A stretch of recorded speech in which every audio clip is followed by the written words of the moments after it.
From the Library of Congress in Washington, D.C.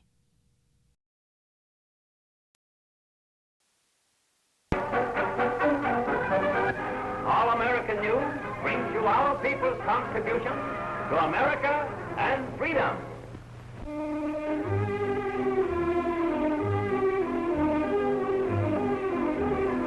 Happy birthday to you. That's what it says. The occasion is the 100th birthday of Mrs. Lucy Berry Smith of Louisville, Kentucky, and the 15th Street Memorial AME Zion Church is the scene. Mrs. Smith makes a wish and blows out 100 candles, but in 3 puffs. Mrs. Berry's grandson gets the first slice of the lovely cake.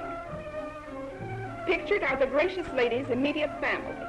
That night, there was a civic reception for her with hundreds of townspeople attending. Mrs. Berry has lived in Louisville since 1865. May she have many more birthdays is everybody's wish. Yes, just 100 years young.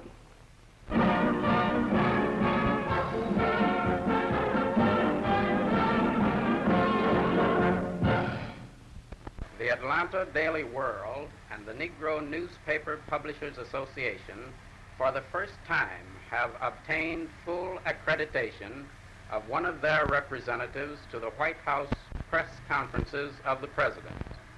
In this critical period in our history, this move is important and significant. To be able to obtain news information firsthand from this important source is an accomplishment for which the Daily World and the Publishers Association deserve high praise and commendation.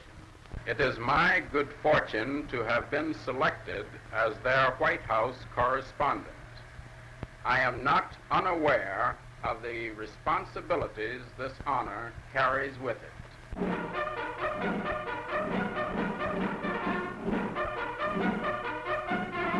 The 34th Annual Indoor Track and Field Championships of the Intercollegiate Conference Athletic Association are being staged. Thomas, winner of the 60-yard dash. The second heat is on. Events are staged at the University of Chicago. Young wins. Young won 3 events and the individual high championship. The low hurdles. Plenty of champs in this one. Competition is tough. But Claude Young is again the winner. Another champ with a spoon of Michigan. The mile run winner, Tyler of Ohio. And still another, Riley McDonald, Ohio. And Robert Kelly, University of Illinois. And still another, Cecil Bruton of Iowa.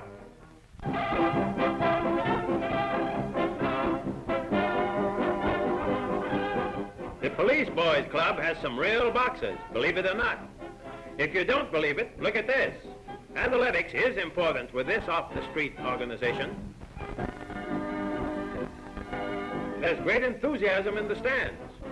The club is made up of schoolboys who govern themselves and help keep the law, even help enforce it, instead of breaking it. The wind-up is a one-handed free-for-all.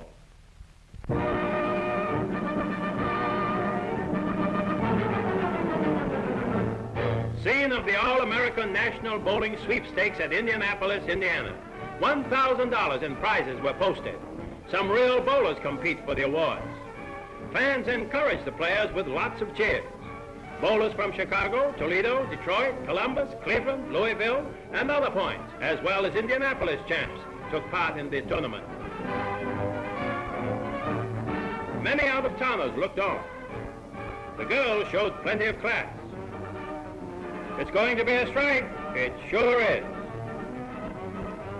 In the face of tough competition, 11 Negro players won prizes, most of them firsts. The scorekeeper was kept busy. First prize winner was Arthur Plant. Second prize winner, August Edwards, both Negroes, and they received cash awards. Meet the champ of champs, Arthur Plant.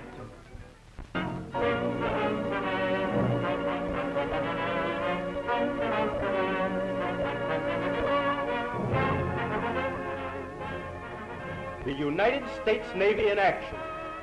The objective is Admiralty Islands, another step closer to Japan.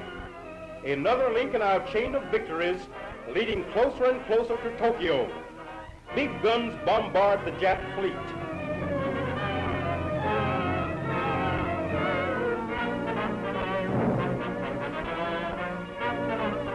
The landing party receives instructions.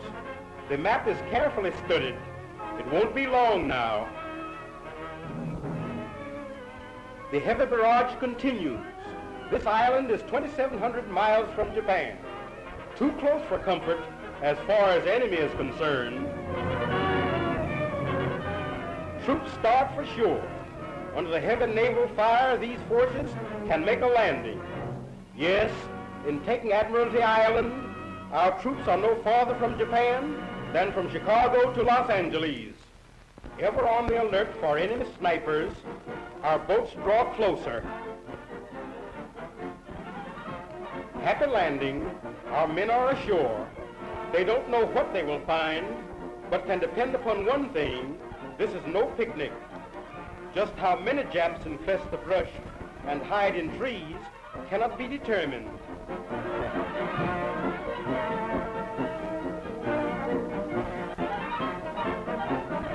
Essential supplies are successfully landed.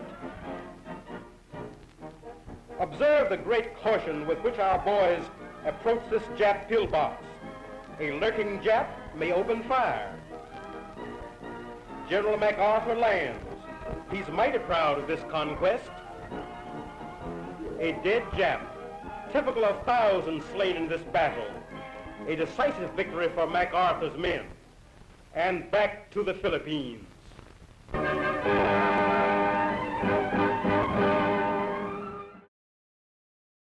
This has been a presentation of the Library of Congress. Visit us at loc.gov.